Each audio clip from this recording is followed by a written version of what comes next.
Voilà, je vais parler de mon travail. Je travaille depuis 2008 à Happy d'Idenheim. Et de là, Happy, avant c'était Maranta. Et depuis 2012, c'est devenu Happy d'Idenheim, Happy Restauration. Et ça allait très bien quand c'était Maranta. J'avais pas de problème. Tout se passait très bien. Puis, Happy est venu. Et de là, ça a commencé à changer. Et je travaillais très active dans mon travail. Je faisais tout. Pas de soucis. Et un jour, il y a eu la DRH qui est venue, tout. Et j'étais en salle blanche, je faisais mon travail. Et il y avait un garçon qui travaillait avec moi et qui a fait une plaisanterie comme ça. Oh, parce qu'on m'appelle Élise. Oh, Élise, plus vite, plus vite. Et moi, je suis une personne, je travaille très, très vite. Très vite. Et là, vu qu'elle était là, elle a vu ça. Pour elle, je ne travaille pas assez vite. Alors, je me suis dit, bon. Et je rigolais, je plaisantais. Puisque moi, je suis toujours cool, je plaisante, tout ça. Et puis, un jour, je vois qu'on me dit que le directeur est là, que je suis convoquée chez le directeur. Alors, je me suis dit, qu'est-ce qui va se passer? Qu'est-ce qui va se passer? Mais vraiment, j'avais pas peur. Je ne savais pas qu'est-ce qui allait se passer. Alors, je suis montée au bureau, il est venu expressément pour moi. Il est sorti de Colmar pour venir à Didenheim. Et puis, il arrive, il me dit, bon, voilà, on a besoin des gens qui travaillent très vite, qui sont rapides, tout, et que toi, tu prends ton temps, tu ne travailles pas vite. C'est ce que je fais, ah bon? Mais vraiment, j'avais pas les mots. À ce moment-là, j'avais pas les mots. Puis, mais il a été très, très méchant avec moi. Et aussi, la DRH était très méchante. Puis, je me suis dit, qu'est-ce qui va se passer? Je n'ai rien dit. Et il m'a dit, vous saviez, je vais vous envoyer travailler, vous irez à EFIG. Et EFIG, c'est vers Strasbourg.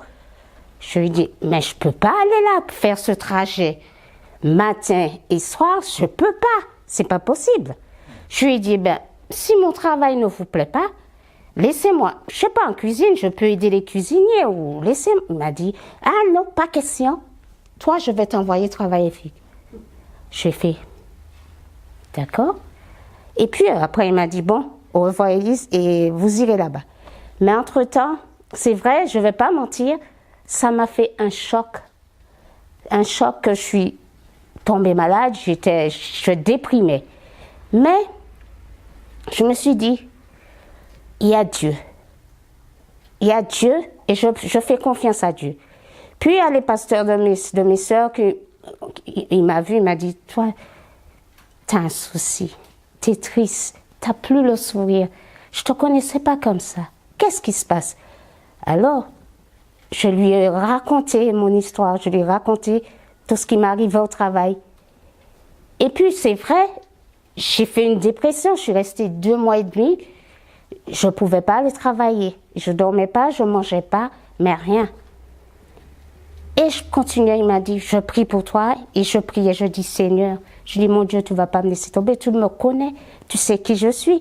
Si j'ai laissé la Suisse pour te servir, pour être le samedi à l'église, et c'est toi qui m'as placé à ce travail. Et maintenant, tu vois ce qui m'arrive. Mes sœurs priaient avec moi, tout le monde. J'ai même parlé à mes sœurs de l'église aussi, une partie. Mais vraiment, j'étais pas bien. J'étais pas bien. Puis, un jour, je me suis dit, papa, il faut que tu travailles, que tu montres à ces gens que tout t'appartient. Que tu es le maître de l'univers, que tout t'appartient. Puis, je suis restée les 2 mois chez moi, je priais, je jeûnais, tout. Et j'ai appelé la DRH. Je lui ai demandé, maintenant, je dois reprendre le travail. Dites-moi, qu'est-ce que je vais faire? Où est-ce que j'irai travailler? Je ne sais pas. Et elle m'a répondu, Élise, tu retournes à Didenheim. Je suis retournée à Didenheim travailler. Mais quand j'allais, j'avais la boule au ventre et je suis retournée là. Et pour te dire que le Dieu que nous servons, il est fidèle, il est juste. Parce que jusqu'à ce jour, je suis toujours à mon travail. Jusqu'à ce jour, je suis à Diedenheim. Et tous ceux qui travaillent avec moi, tout le monde est parti. Tout le monde est parti et je suis la seule ancienne qui reste là-bas. Et le directeur, quand je travaille, le directeur me dit, Élise, je suis fière de ton travail. Tu travailles bien. Le chef, il me dit, ah, toujours, toi, quand tu travailles, tu remplaces 10 personnes puisque tu travailles vite. Je ne comprends pas pourquoi ils t'ont fait ça. Même moi, j'ai été méchant avec toi, mais je me suis trompée. Je me suis trompée parce que tu es quelqu'un de bien. Et tous les jours, c'est la même chose. On me fait des félicitations. Parce que je dis toujours que le Dieu que nous servons, Dieu, il est juste, il est fidèle. Il faut toujours, on doit s'accrocher, lui faire confiance totalement parce qu'il ne laissera jamais tomber. Il ne laissera jamais tomber. Et j'aime mon Dieu.